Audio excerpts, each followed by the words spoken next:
ونصلي ونسلم على رسوله الكريم وعلى آله وأصحابه أجمعين.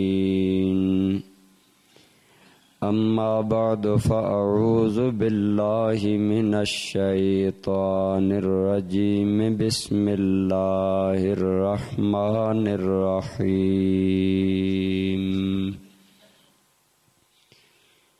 لا تجد قوما يؤمنون بالله واليوم الآخر يوادون من حاد الله ورسوله ولو كانوا آباءهم أو أبناءهم أو إخوانهم أو عشيرتهم أولئك كتب في قلوبهم الإيمان وأيدهم بروح منه ويدخلهم جنات تجري من تحتها الأنهار رضي الله عنهم ورضوا عنه أولئك حزب الله ألا إن حزب الله هم المفلحون. صدق الله مولانا العظيم وبلغنا رسوله النبي الأمي الأمين الحبيب الكريم. اللهم صل على سيدنا ومولانا محمد وعلى آل سيدنا ومولانا محمد وبارك وسلم عليه. الصلاة والسلام عليك يا سيدي يا رسول الله وعلى آلك وأصحابك يا سيدي يا حبيب الله.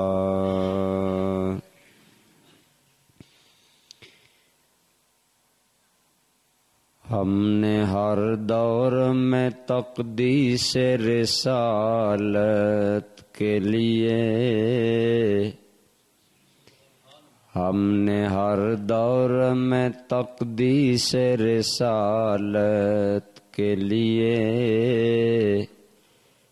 وقت کی تند ہواؤں سے بغاوت کی ہے اور چھوڑ کر سلسلہ سیاست کا فسون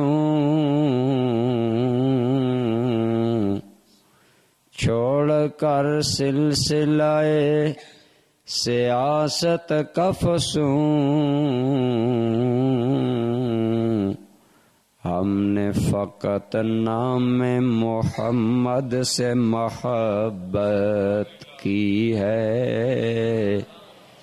ہم نے فقط نام محمد سے محبت کی ہے. حمد و صلات کے بعد قابل احترام حضرات علماء کرام برادران اسلام، جو انسان اللہ کا نبی اور رسول ہوتا ہے، اگرچہ وہ انسان ہوتا ہے لیکن اپنے مقام، اپنے مرتبہ، اپنی حیثیت اور اہمیت کے اعتبار سے وہ صرف ایک عام انسان نہیں ہوتا بلکہ خدا کی زمین پر خدا کا نائب ہوتا ہے. اور واضح بات ہے نائب کی حیثیت اصل کی ہوتی ہے، یعنی جو مقام، جو مرتبہ، جو احترام اصل کو اصل ہوتا ہے، اصل کے نہ ہوتے ہوئے وہی مقام و مرتبہ نائب کو اصل ہوتا ہے۔ اللہ رسول کے بارے میں معاملہ تھوڑا سا مختلف ہے کہ اللہ تو ہمیشہ سے ہے، ہمیشہ رہے گا، لیکن اللہ کا رسول دنیا میں چونکہ اللہ کا نائب ہوتا ہے، اس لیے اس کے مقام، اس کے مرتبہ اور اس کی اہمیت کا تعین کوئی عام انسان نہیں کرتا، بلکہ خود خداوند ذوالجلال کرتا ہے۔ اللہ تعالیٰ دنیا کو ڈکٹیشن دیتے ہیں، رہنمائی دیتے ہیں، ہدایت دیتے ہیں کہ یہ ہے میرے رسول کا مقام، یہ ہے میرے رسول کا مرتبہ۔ تو بہت سی چیزوں میں اللہ تعالیٰ نے رسول کو اپنا نائب بنایا، قائم مقام بنایا، اور چونکہ رسول اللہ کا نائب اور قائم مقام ہوتا ہے، یہی وجہ ہے کہ رسول کا فرمان خدا کا فرمان ہوتا ہے، رسول کی اطاعت خدا کی اطاعت ہے۔ وَمَن يُطِعِ الرَّسُولَ فَقَدْ أَطَاعَ اللَّهَ، جو رسول اللہ کی اطاعت کرے گا وہ کوئی شک نہ کرے، فقد اطاع اللہ، یقیناً اس نے اللہ کی ہی اطاعت کی۔ رسول کا فرمان خدا کا فرمان، رسول کی اطاعت خدا کی اطاعت، اور رسول کی رضا خدا کی رضا۔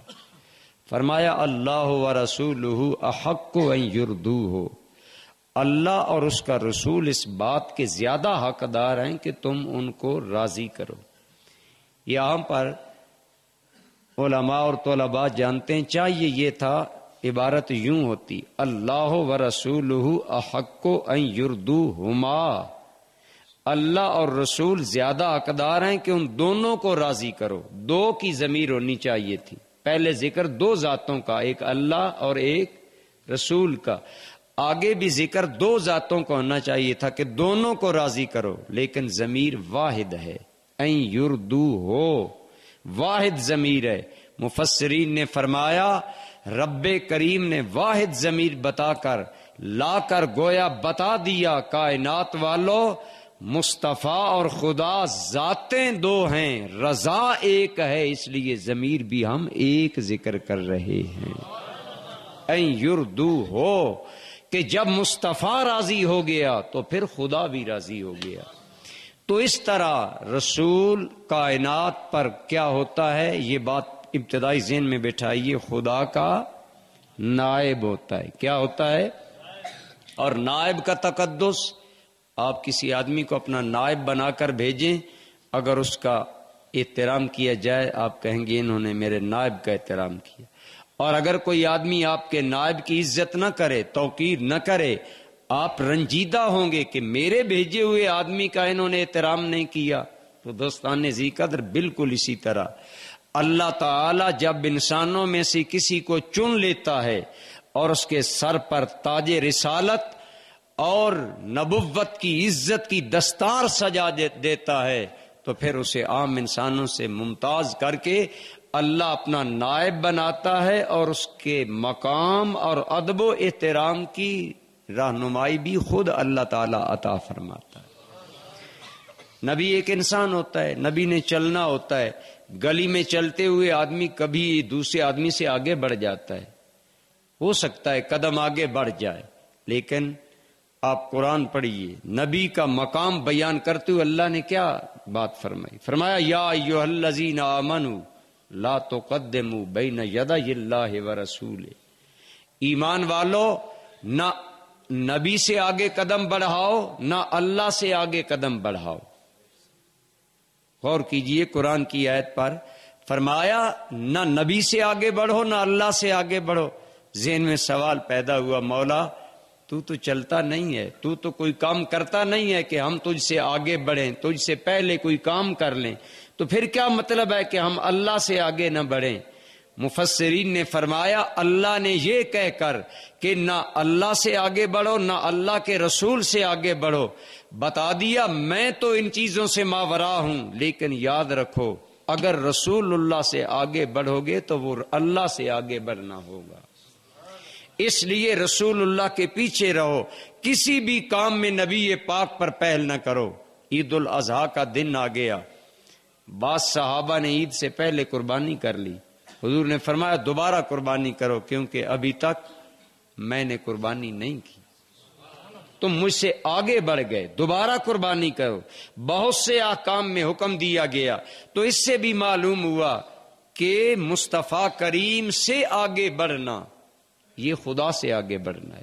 گویا خدا نے مصطفیٰ کی عزت کو اپنی عزت قرار دیا، حضور کی توقیر کو اپنی توقیر قرار دیا، سرکار کے احترام کو اپنا احترام، فرمایا میرے نبی سے آگے نہ بڑھو، میرے نبی سے آگے بڑھنا خدا سے آگے بڑھنا ہے، اور خدا سے آگے بڑھنا یہ گستاخی ہے، یہ بے ادبی ہے، لہذا یہ ادبی رسول اللہ کے بارے میں بھی گوارا نہیں ہے۔ اس میں اس کی تفصیل بہت ہے لیکن میرا موضوع نہیں، میں بات صرف اتنی آپ کے ذہن میں بٹھانا چاہتا ہوں کہ رسول اللہ کا نائب ہوتا ہے، اور نائب خدا کے مقام کا ادب و احترام کا تعین خدا کرتا ہے، اور اللہ بتاتا ہے کہ میرے نبی کا احترام کرو۔ اللہ نے واضح قرآن کریم میں کئی مقامات پر فرمایا کہ رسول اللہ کی تعظیم کرو، فرمایا کہ ہم نے اپنے محبوب کو کیوں بھیجا، فرمایا یا ایھا النبی انا ارسلناک شاہدا ومبشرا ونذیرا، ہم نے اپنے نبی کو شاہد بنایا، مبشر بنایا، نذیر بنایا۔ کیوں بنایا؟ لِتُؤْمِنُوا بِاللَّهِ وَرَسُولِهِ، تاکہ تم لوگ اللہ پر ایمان لاؤ، میرے نبی کو جان کر مجھے جان لو۔ جس نے میرے نبی کو جان لیا اس نے مجھے جان لیا۔ لِتُؤْمِنُوا بِاللَّهِ وَرَسُولِهِ، تاکہ تم ایمان لاؤ اللہ پر اور اللہ کے رسول پر۔ آگے فرمایا وَتُعَزِّرُوهُ، اور میرے نبی کی مدد کرو، وَتُوَقِّرُوهُ، اور میرے نبی کی تعظیم و توقیر کرو۔ خود فرمایا میرے نبی کی تعظیم و توقیر کرو۔ ایک اور مقام پر فرمایا دو جہاں کی کامیابی ان لوگوں کے لیے ہے، فالذین آمنوا بہ وعزروہ، دونوں جہانوں میں کامیاب لوگ کون ہیں؟ جو میرے نبی پر ایمان لائے، جنہوں نے میرے نبی کی تعظیم و توقیر کی۔ تو معلوم ہوا خود خدا رسول اللہ کی تعظیم کا حکم دے رہا ہے۔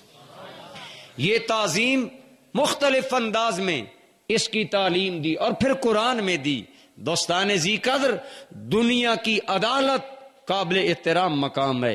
اگر کوئی آدمی عدالت میں کوئی بات کرتا ہے تو سوچ کر کرتا ہے کہیں توہین عدالت کا کیس نہ ہو جائے، اس لیے کہ جج حقیقت میں سربراہ مملکت کا قائم ہوتا ہے حکم نافذ کرنے میں، لہذا وہاں کو اونچی آواز بولے، جج کی آواز سے اختلاف کرے، اس کے فیصلے سے اختلاف کرے، حکم ہے یہ صرف ایک جج کی توہین نہیں، یہ پوری ہماری حکومت سے بغاوت ہے۔ ایسے ہی اللہ تعالیٰ بھی فرماتا ہے میرے محبوب کی تعظیم کو مد نظر رکھو، دنیا کی ہر عدالت کا احترام دنیا کی حکومتیں بیان کریں گی، بارگاہ مصطفیٰ کا احترام خود خدا بیان کرے گا۔ اور اس میں فرمایا کہ اے لوگو میرے نبی کی تعظیم کرو، توقیر کرو، ادب کرو، احترام کرو، ہر انداز میں ان سے پہلے کوئی کام نہ کرو، ان سے آگے نہ بڑھو، ان کی بات اگر وہ بات کر رہے ہیں تو کاٹ کر اپنی بات کو ان کی بات پر غالب نہ کرو، ایون کہ یہاں تک اگر میرے نبی بات کر رہے ہوں تم بات کرنا بھی چاہو تو میرے نبی کی آواز کے لیول سے اپنی آواز کا لیول بھی کم رکھو، پست رکھو آواز۔ فرمایا وَلَا تَرْفَعُوا أَصْوَاتَكُمْ فَوْقَ صَوْتِ النَّبِيِّ، میرے نبی کی بارگاہ کا اتنا احترام کرو کہ رسول اللہ کی بارگاہ میں تمہاری آواز نبی کی آواز سے بھی بلند نہ ہونے پائے۔ آواز سے آواز بلند ہو جانا بعض اوقات یہ ایک فطری تقاضا ہوتا ہے، ایک آدمی جذباتی بات کرتا ہے، لیکن فرمایا آگاہ رہو اگر تمہاری آواز میرے محبوب کی آواز سے بلند ہو گئی تو یہ کوئی چھوٹا موٹا جرم نہیں، میرے نبی کی تعظیم رسالت کی تعظیم ہے، رسالت کی تعظیم الوہیت کی تعظیم ہے، مصطفیٰ کی تعظیم خدا کی تعظیم ہے، مصطفیٰ کی توہین خدا کی توہین ہے، اور جس طرح خدا کی توہین کفر اور بے ایمانی ہے، اسی طرح مصطفیٰ کی توہین بھی کفر اور بے ایمانی ہے۔ اس لیے فرمایا اگر تمہاری آواز میرے نبی کی آواز سے بلند ہو گئی تو پھر سن لو کہ تمہارے اعمال ضائع ہو جائیں گے، اور سزا یہ دوں گا اعمال ضائع ہو جائیں۔ ایک آدمی کو پتہ چلے میرے اعمال ضائع ہو گئے، وہ توبہ کر لے، روئے دھوئے، اللہ کی بارگاہ میں آہوزاری کر کے معافی مانگے۔ فرمایا نبی پاک کی گستاخی کی میں نے سزا یہ رکھی ہے کہ جو گستاخ ہوتا ہے اسے معلوم بھی نہیں ہوتا کہ میں نے گستاخی کی، تاکہ وہ توبہ نہ کر سکے اور خدا کی بارگاہ کی گرفت اس پر آ جائے۔ فرمایا اگر تمہاری آواز بلند ہو گئی تو پھر سن لو ان تحبط اعمالکم وانتم لا تشعرون، تمہارے اعمال اکارت چلے جائیں گے، زندگی بھر کے سارے اعمال برباد ہو جائیں گے اور تمہیں پتہ بھی نہیں چلے گا۔ یہ ہے بارگاہ رسالت مآب صلی اللہ علیہ وسلم کا ادب و احترام۔ اسی طرح فرمائے میرے نبی کو اگر پکارنا ہو لا تجعلوا دعاء الرسول کدعاء بعضکم لبعض، جس طرح ایک آدمی کا نام خالد ہے، آپ کہتے ہیں او خالد، اے خالد، یہ ایک انداز ہے بلانے کا۔ فرمایا آپس میں ایسے بلاتے ہو تو بلاتے رہے میرے حبیب، انہیں اس طرح نہیں بلانا، یا محمد کر کے نہیں بلانا، یا احمد کر کے نہیں پکارنا۔ یا اللہ کیا کہیں؟ فرمایا کہنا چاہتے ہو تو کہو یا رسول اللہ، کہو یا حبیب اللہ، کہو یا نبی اللہ، احترام والے کلمات۔ فرمایا عام لوگوں کی طرح میرے نبی کو بلانا بھی نہیں ہے، بلکہ جب بھی بلاؤ ادب سے، احترام سے۔ تم نہیں جانتے کہ ہم نے پورے قرآن میں نبیوں کو یا موسیٰ، یا یحییٰ، یا آدم، یا ابراہیم ان کے نام لے کر بلایا، لیکن جب مقام اپنے حبیب کا آیا تو ہم نے یا محمد کہیں نہیں کہا، کہیں کہا یا ایھا الرسول، کہیں کہا یا ایھا النبی۔ مصطفیٰ کے القابات کو مد نظر رکھا۔ اگر میں خدا ہو کر مصطفیٰ کے القاب کو مد نظر رکھ کر بلاتا ہوں تو تم بھی میرے نبی کو عامیانہ انداز میں نہ بلانا، جب بھی بلاؤ ادب و احترام سے بلاؤ۔ یہ ہیں بارگاہ رسالت مآب میں صرف الفاظ استعمال کرنے کے آداب۔ اسی طرح جب سرکار کوئی بات کرتے، عموماً سرکار کی عادت طیبہ تھی کہ آپ بات ٹھہر ٹھہر کر کرتے، بات کو دوہرا کر کرتے یا 3 بار، تاکہ ہر سننے والا بات سمجھ سکے۔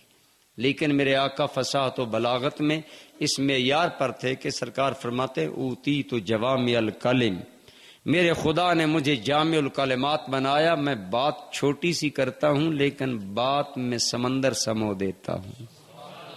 خدا کے بعد اگر کسی کے کلام میں وزن ہے تو وہ رسول اللہ۔ اگر وقت ہوتا میں آپ کو چند مثالیں دیتا، لیکن نہیں۔ میں عرض کر رہا ہوں کہ سرکار جب بات کرتے بعض اوقات صحابہ کو سمجھ نہ آتی تو صحابہ جو مثلاً دیہاتی صحابی ہوتے یا نو مسلم ہوتے، وہ پس منظر نہ جانتے ہوتے بات کا، پچھلی بات ذہن میں نہ ہوتی، تو اگر دوبارہ پوچھنا چاہتے تو لوگ عرض کرتے راعنا، یا رسول اللہ ہماری رعایت کریں، ہم نو مسلم ہیں، ہم نو وارد ہیں، ہم نئے نئے آئے ہیں، یا ہم عرابی دیہاتی ہیں، دیہاتی آدمی شہری آدمی کی بعض اوقات بات نہیں سمجھتا، تو عرض کرتے یا رسول اللہ ہماری رعایت کیجیے۔ اب اس میں کوئی حرج نہیں تھا، لیکن جس آدمی کے دل میں بیماری ہوتی ہے بغض رسول کی، عناد رسول کی، عداوت رسول کی، وہ تو موقع کی تلاش میں ہوتا ہے۔ اب عربی زبان میں یہی لفظ راعنا، اس کا ایک معنی ہے ہماری رعایت کیجیے، اور اسی کا ایک معنی ہے اگر اس لفظ کو تھوڑا سا کھینچ کر پڑھیں راعینا، تھوڑا سا کھینچ کر، اس کا معنی ہے ہمارا چرواہا۔ چرواہا معاشرے کا ایک عام سا آدمی ہوتا ہے جس کا کوئی مقام، کوئی احترام، کوئی مرتبہ، کوئی عزت، کوئی توقیر نہیں ہوتی۔ لہٰذا اب منافقین کو موقع مل گیا، وہ بھی محفل میں بیٹھے ہوتے، صحابہ تو راعنا کہتے کہ آقا ہماری رعایت کریں، ذرا بات کو دوہرا دیں۔ یہی لفظ منافق بولتے کھینچ کر، لیم بِأَلْسِنَتِهِمْ، اپنی زبانوں کو کھینچ کر، اور کیا کہتے، معنی یہ ہوتا وہ دل سے سرکار کی توہین کرتے، گویا حضور کو کہتے اے ہمارے چرواہا، یہ نیت کرتے، لفظ ایک ہے، نیت میں فرق ہے، صحابہ کی نیت احترام کی، توجہ دلانے کی، منافقین کی نیت گستاخی رسالت کی۔ اللہ رب العالمین کو یہ بھی گوارا نہ ہوا کہ لفظ ایک ہو، معنی کئی ہوں، لوگ میرے حبیب کی بارگاہ میں استعمال کریں۔ فرمایا جبریل جاؤ، ہمیں اتنا بھی گوارا نہیں ہے۔ جبریل امین جاؤ، جا کر بتاؤ، یا ایھا الذین آمنوا لا تقولوا راعنا وقولوا انظرنا۔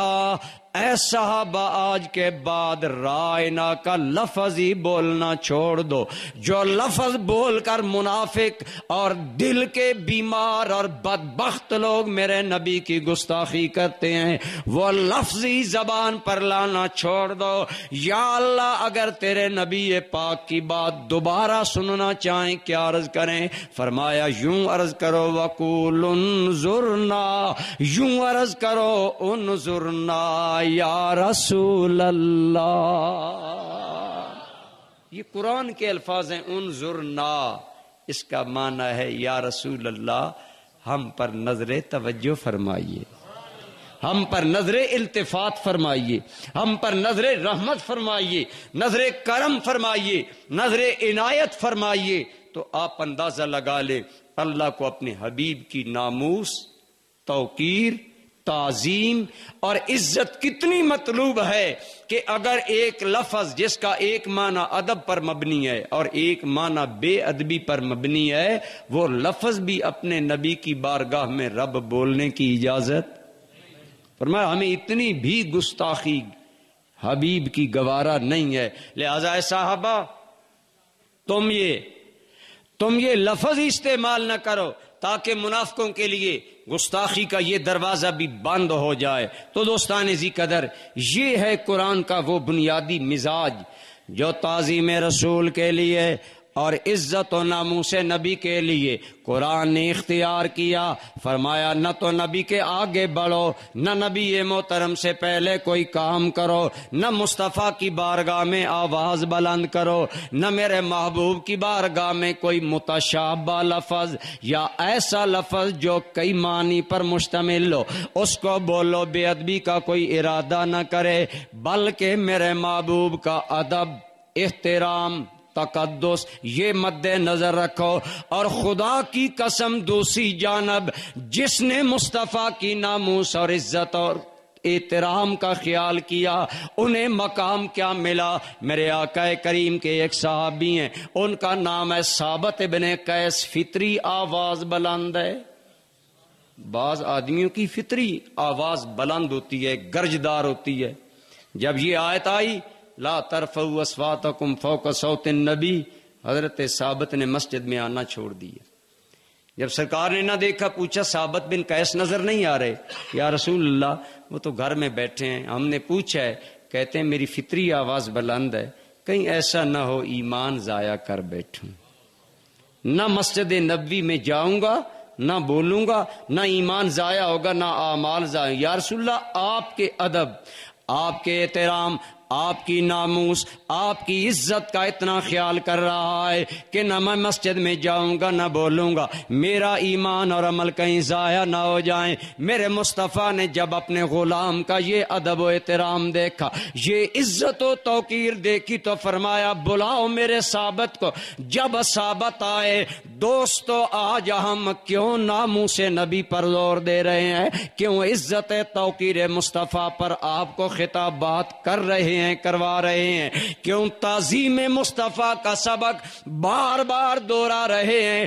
آئیے خدا کی قسم دیکھیے عزت و توقیر کرنے والوں کو انعام کیا ملتا ہے۔ جب ثابت ابن قیس میرے آقا کی بارگاہ میں آئے، جو صرف اس اندیشہ سے مسجد نبوی میں نہیں آتے کہیں میری آواز بلند نہ ہو جائے، میرا ایمان اور عمل ضائع نہ ہو جائے، احترام بارگاہ مصطفیٰ میں فرق مبارک نہ آ جائے۔ جب وہ ثابت ابن قیس آئے، میرے آقا نے انہیں 3 انعام دیے، یوں کہہ لیں دونوں جہاں کے انعام عطا کر دیے۔ فرمایا اے ثابت، اما تردا ان تعیش سعیدا وتموت شہیدا وتدخل الجنہ۔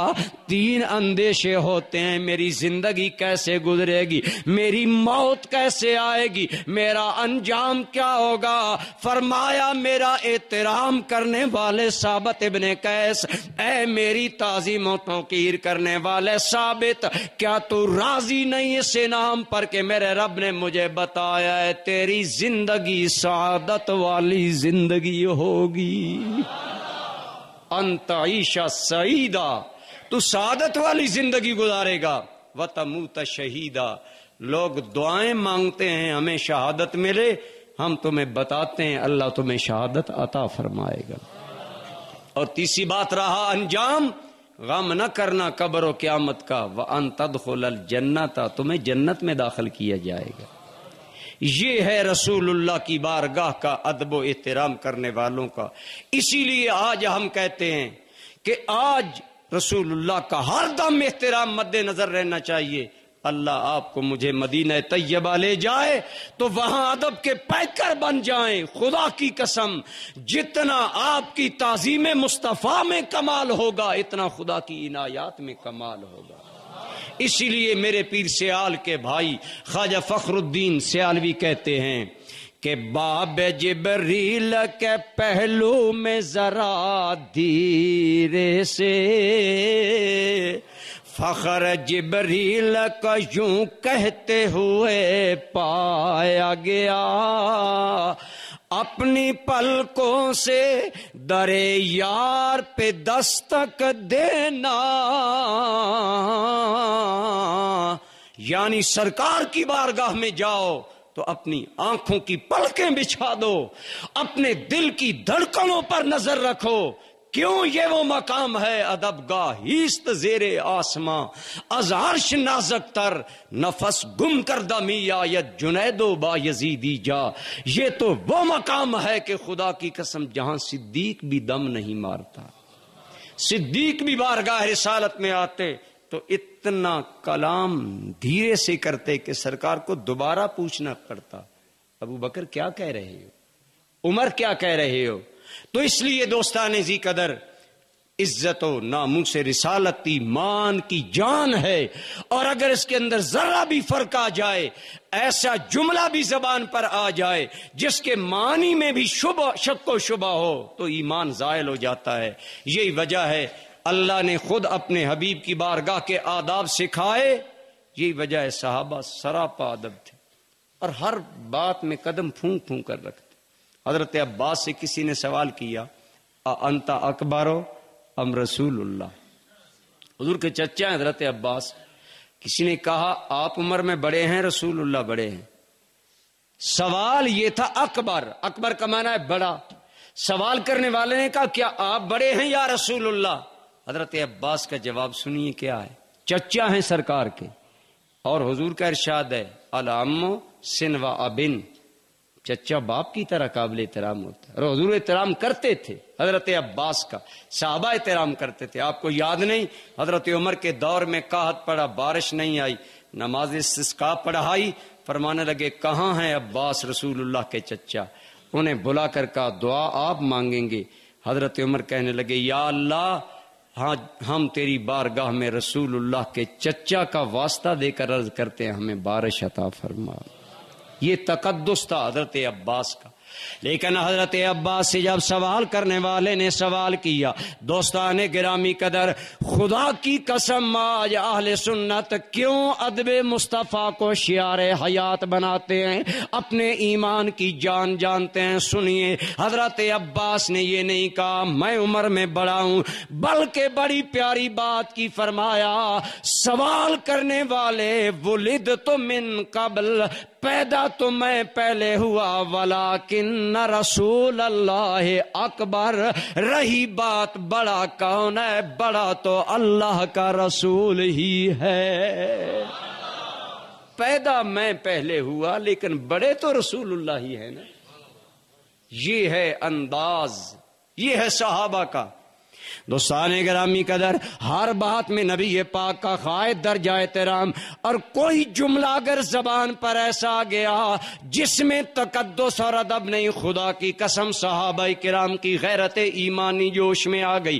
ارشاد باری تعالی ہے، لا تجد قوما یؤمنون باللہ والیوم الآخر، کوئی ایماندار ایسا نہیں ہوگا جو اللہ رسول پر ایمان بھی رکھتا ہو اور جو دون من حاد اللہ ورسولہ، اور پھر اللہ رسول کے دشمنوں سے پیار کرے، ان سے پینگیں ڈالے محبت کی، ان سے پیار کرے۔ فرمایا ایمان کا تقاضا یہ ہے، جو خدا اور مصطفیٰ کا دشمن ہے، بے ادب ہے، گستاخ ہے، وہ ایمانداروں کا بھی دشمن ہے، ایمانداروں کا اس سے کوئی تعلق، اور ایماندار کی خارشتے دار ولو کانوا آباءہم او ابناءہم او اخوانہم او عشیرتہم، خواہ وہ باپ ہوں، بھائی ہوں، بیٹے ہوں، خاندان ہو، اگر ان کے دل میں اللہ رسول کی دشمنی ہے تو ایمان والوں کا ان سے کوئی تعلق نہیں ہے۔ حضرت صدیق اکبر رضی اللہ تعالیٰ عنہ ایک حلیم متبع انسان تھے، طبیعت بڑی دھیمی سی تھی، بہت شفیق، مہربان، رحیم القلب۔ آپ کا والد ابو قحافہ ابتدائی عمر میں جب کافر تھا، بعد میں یہ مسلمان ہو گئے، وہ حضرت صدیق کو ڈانٹتے تھے، تم اپنا وقت، اپنا مال، سب کچھ نبی پر قربان کرتے ہو۔ ایک دن اسی جوش میں آ کر آپ کے والد کی زبان سے نبی پاک کے بارے میں نازیبا جملہ نکلا، تو جوں ہی آپ کے والد ابو قحافہ کی زبان پر سرکار کے بارے میں نازیبا جملہ آیا، غیرت صدیق جوش میں آ گئی۔ حضرت صدیق نے اس کے منہ پر تماچا دے مارا۔ جب جوان بیٹے نے زناٹے دار تماچا مارا، بوڑھا باپ زمین پر گر گیا اور کہنے لگا، ابو بکر، مجھے تجھ سے تو امید نہیں تھی کہ تم میری اتنی بے عزتی کرے گا۔ فرمایا، خدا کا شکر کرو میرے ہاتھ میں تلوار نہیں تھی، ورنہ حب رسول میں تمہارا سر قلم کر دیتا۔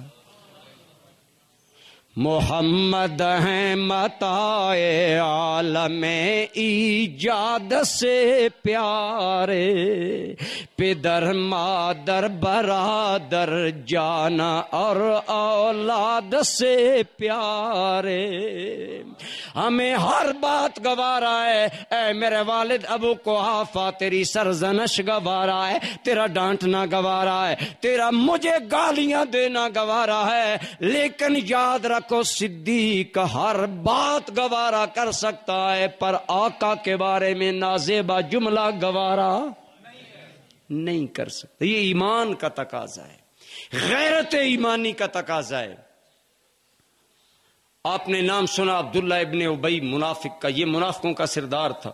اس بدبخت نے ایک مرتبہ کہا، لَيُخْرِجَنَّ الْأَعَزُّ مِنْهَا الْأَذَلَّ، یہ مہاجرین مکہ سے آئے، ہم مدینہ والے ہیں، ہم شہر والے ہیں، ہم وطن والے ہیں، ہم عزت والے، یہ ذلیل لوگ وہاں سے آئے۔ اب اس میں اشارہ مہاجرین کو ذلیل کہا، صحابہ کو کہا، اس میں حضور بھی شامل تھے۔ دوستان گرامی قدر، جب یہ بات چلی، عبداللہ بن ابی نے مہاجرین اور نبی پاک کے بارے میں یہ جملہ بولا۔ اسی عبداللہ بن ابی کا بیٹا حضرت عبداللہ مسلمان ہے، رسول اللہ کی بارگاہ میں ہے۔ جو ہی یہ بات سنتے گئے، عرض کرنے لگے، یا رسول اللہ، یا رسول اللہ، اذن لی انا اضرب عنق ابی، آقا کرم کریں، مجھے اجازت دیں، میں تلوار سے اپنے باپ کا سر قلم کر لوں۔ ایک روایت میں آتا ہے، عبداللہ تلوار لے کر دروازے پر کھڑے ہو گئے اور فرمایا، میرا والد یا تو جملہ واپس لے گا، کہے گا وہ ذلیل ہے، محمد عزیز ہے، یا تو توبہ کرے گا، یا خدا کی قسم میں باپ کا سر گردن سے جدا کر دوں گا۔ یہ ہے غیرت،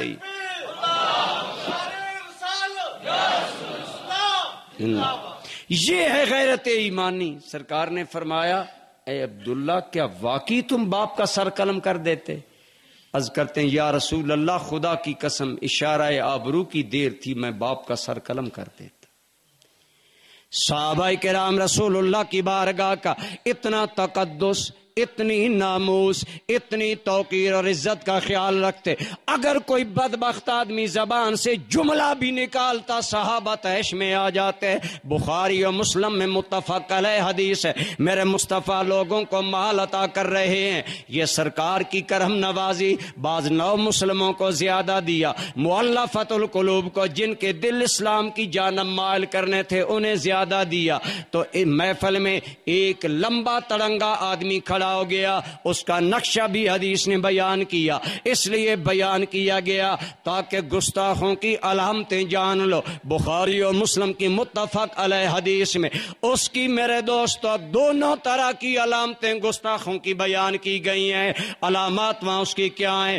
قد لمبا ہے، داڑھی لمبی ہے، رخسار ابھرے ہوئے ہیں، آنکھیں دھنسی ہوئی ہیں، ماتھا ابھرا ہوا ہے اور سر ٹنڈ ہے، روڈا ہے اور تہ بند نصف پنڈلی تک اٹھائے ہوئے ہے۔ ظالم بھری بزم میں کھڑا ہو کر کہنے لگا اعدل یا محمد، محمد عدل کرو۔ حضور کو کہنے لگا، حضور کسی کو زیادہ دیتے ہیں، کسی کو تھوڑا دیتے ہیں، وہ بھری بزم میں کھڑا ہو کر کہنے لگا اعدل یا محمد، محمد عدل کرو۔ آپ نے فرمایا خدا تیرا ناس کرے، ان لم اعدل فمن یعدل، اگر میں عدل نہیں کروں گا تو کون کرے گا؟ میرے مصطفیٰ تو وہ عادل ہیں جو علیمہ کی گودی میں دودھ پیتے ہیں تو دائیں پستان سے دودھ پیتے ہیں، بائیں سے دودھ چھوڑ دیتے ہیں۔ حلیمہ پریشان ہے، میرا بیٹا بائیں پستان سے دودھ نہیں پیتا۔ حلیمہ کہتی ہیں مجھے بعد میں پتہ چلا کہ محمد میری گود میں بھی عادل ہے، اپنا حق لے لیتا ہے، میرے بیٹے کا حق چھوڑ دیا کرتا ہے۔ ایسی ذات اگر عدل نہیں کرے گی تو کون؟ جب وہ کھڑا ہو گیا، اب حضرت ایک روایت میں حضرت خالد بن ولید کا نام ہے، ایک روایت میں حضرت عمر کا نام ہے، کھڑے ہو گئے یا رسول اللہ اجازت ہے ظالم کا سر قلم کر دیں؟ فرمایا نہیں، لوگ کہیں گے محمد آنے والوں ساتھیوں کو قتل کرواتے ہیں، میں سے قتل تو نہیں کرواتا۔ اس ظالم نے سرکار کی اس کرم نوازی کے باوجود اس کا رد عمل کیا ہے؟ منہ دوسری طرف کر لیا، منہ پھیر لیا۔ منہ پھیرنا بے رخی ہے کہ نہیں ہے؟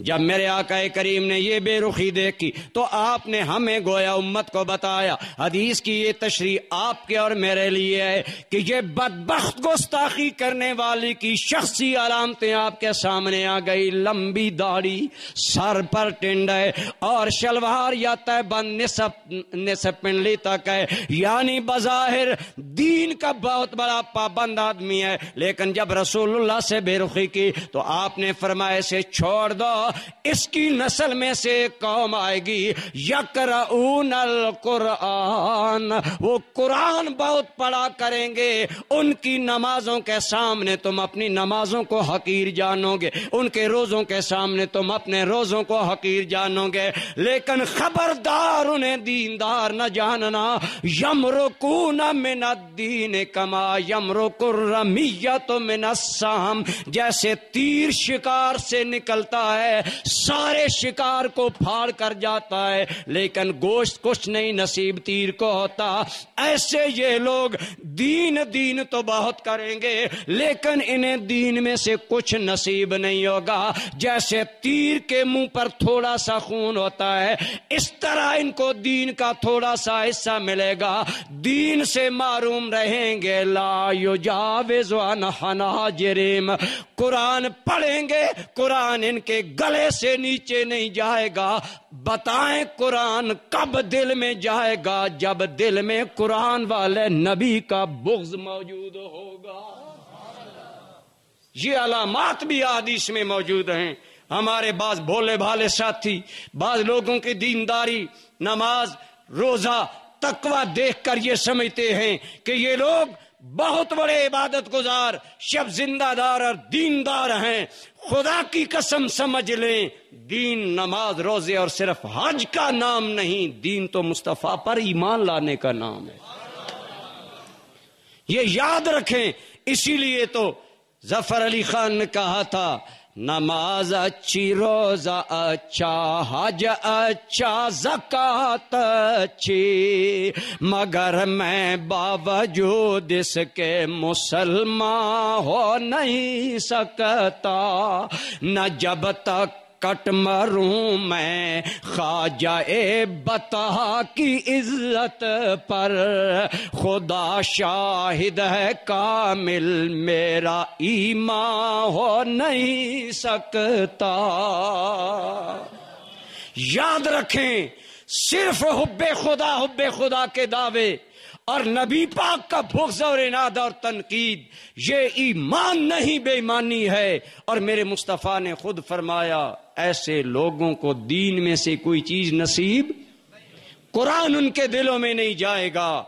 جان لو ایمان کی ہے جان حب مصطفیٰ، اور بجز حب نبی مردود ہے حب خدا۔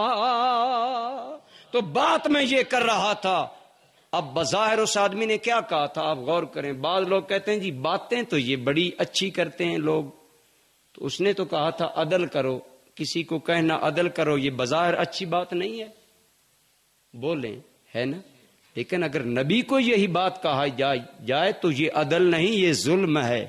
بدبخت اس کو عدل کا حکم دے رہا ہے جسے خدا نے اپنا نائب بنا کر بھیجا ہے، اپنا قائم مقام بنا کر۔ معلوم ہوا ظاہری چپڑی اور ان باتوں میں نہ آئیے، دل اور عقیدہ دیکھیے ادب مصطفیٰ ہے کہ نہیں۔ اتنا جملہ آتا گیا، حضرت عمر یا حضرت خالد طیش میں آ گیا، آقا اجازت ہے سر قلم کر دیں، حضور نے خود منع کیا۔ لیکن کبھی ایسا بھی ہوا کوئی صحابی جوش میں آیا، حضرت ابن عباس کہتے ہیں ایک رسول اللہ کے نابینا صحابی تھے، ان کی ایک لونڈی تھی، اس لونڈی سے ان کے 2 بیٹے تھے، وہ عموماً سرکار کے بارے میں سب و شتم گالی گلوچ کرتی تھی۔ رات کے وقت ایک دن اس نے یہی جب کام کیا تو نابینا صحابی نے خنجر لیا، اس کے پیٹ پر رکھا۔ حاملہ لونڈی ہے، بیوی ہے، ام ولد ہے۔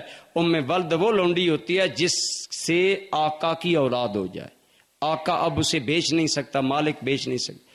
خنجر جب دبایا حمل گر گیا اور عورت تڑپ تڑپ کر مر گئی۔ صبح یہ مقدمہ بارگاہ رسالت مآب میں آیا، یا رسول اللہ ام ولد کو قتل کر دیا گیا اور کسی نے قتل کر دیا اور پتہ بھی نہیں کس نے قتل کیا۔ حضور نے لوگوں کو بلایا، خطبہ دیا، فرمایا میرا تم پر حق ہے، میں اللہ کا رسول ہوں، اس حق کا واسطہ جس آدمی نے قتل کیا ہے وہ بتا دے۔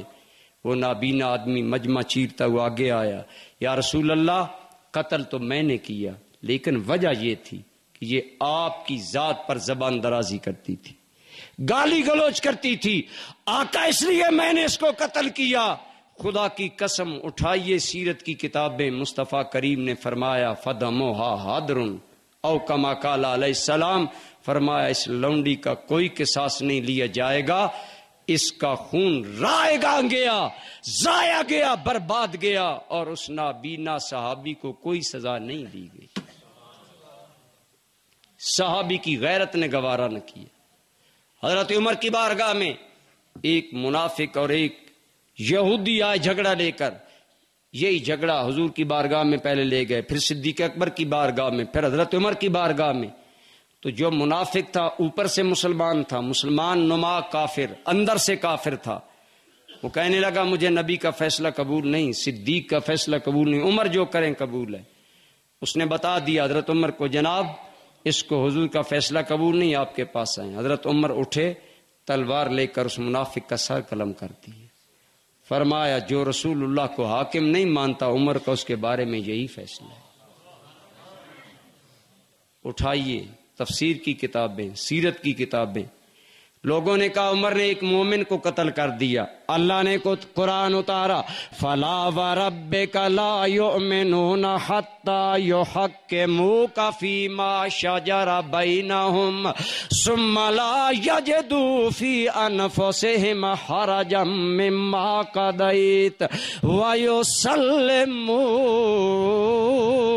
تسلیما۔ اے میرے پیارے، مجھے تیرا رب ہونے کی قسم، جو دل و جان سے تیرا فیصلہ نہیں مانتا وہ مومن ہی نہیں ہے۔ جب مومن ہی نہیں ہے تو پھر اس کے خون کا معاملہ کیا؟ نبی پاک نے عمر کو معاف فرما دیا۔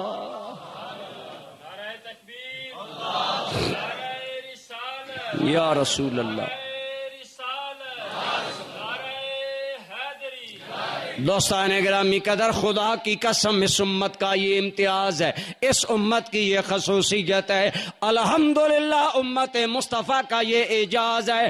باقی امتیں اپنے نبیوں سے وہ پیار نہیں کرتی جو پیار یہ امت اپنے آقا سے کیا کرتی ہے۔ میں انگلینڈ میں رہا ہوں، یورپ میں رہا ہوں، وہ لوگ عیسائی کہلا کر حضرت عیسیٰ پر تنقید کرتے ہیں، گالیاں دیتے ہیں۔ جب رشدی نے کتاب لکھی، ہم نے وہاں لندن میں ایجیٹیشن کیا، مجھ سے نوجوان لڑکے سوال کرنے لگے یہ کیسا احتجاج ہے، اس نے ایک جرم کیا کیا ہے؟ میں نے انہیں بتایا اس نے رسول اللہ پر تنقید کی، حضور کی ازواج مطہرات پر تنقید کی، ہم احتجاج کر رہے ہیں۔ وہاں کے معاشرے میں پلنے والے نوجوان کہنے لگے مولانا کیا ہوا، آزادی رائے ہے، جس پر جو تنقید کرتا ہے کرتا رہے۔ میں نے کہا آپ بتائیں اگر ایک لڑکا اپنے باپ کو کہے کہ تو میرا باپ نہیں بلکہ زانی ہے، تم بتاؤ لڑکے کے بارے میں تمہارا کیا خیال ہے؟ کہنے لگے بڑا بدتینت لڑکا ہے، بے وفا ہے۔ میں نے کہا اگر نسبی باپ کی گستاخی کرے وہ تیرے نزدیک بے حیا ہے، نبی امت کا روحانی اور ایمانی باپ ہے، جو نبی کے گستاخی کرے گا وہ ہمارے نزدیک بے وفا و غدار ہے۔ اس لیے امت کا شعار رہا، اس امت نے ہر بات کو گوارا کر لیا لیکن اپنے نبی کی گستاخی کو کبھی گوارا نہیں کیا۔ صحابہ تابعین وقت نہیں، میں وقت بوقت اور زمانہ بزمانہ آپ کی خدمت میں عرض کرتا۔ سلطان صلاح الدین ایوبی کا نام نامی کون نہیں جانتا؟